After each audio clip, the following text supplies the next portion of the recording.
One trait that is not really good for a pilot is somebody who's a perfectionist.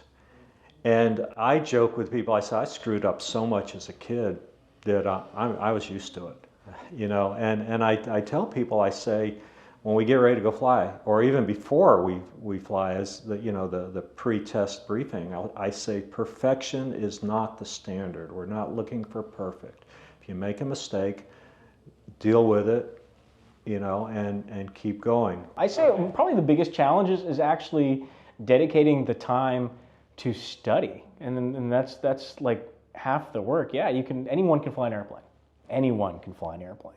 But a real pilot actually takes the time and sits down and reads books, reads everything they can to get all the information they need to be successful. And I always tell guys, like, I know you're ready to go to the airlines, but, don't take this for granted, because I promise you, you're going to miss this once you get to the big guys. I mean, it's great and all. I love it. It's great. But remember, this is where you started. This is the OG. Enjoy it while you can. Yeah. You know, the one thing I think there's at the risk of saying this, I'm going to say it. I almost think there's a deficiency in the check ride process, because one of the areas that I find lacking is just flat out decision making. And this industry, flying airplanes, is very proceduralized. We have procedures for everything.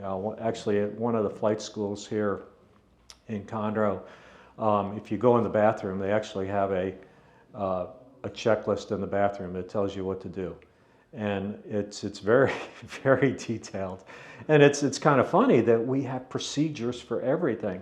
So I will ask scenario-based questions. What would you do if this happened? And there may not be a procedure for it. And the applicants really struggle for it. I go, well, what does just common sense tell you to do? Well, go land the airplane. Yeah, well, let's go land the airplane.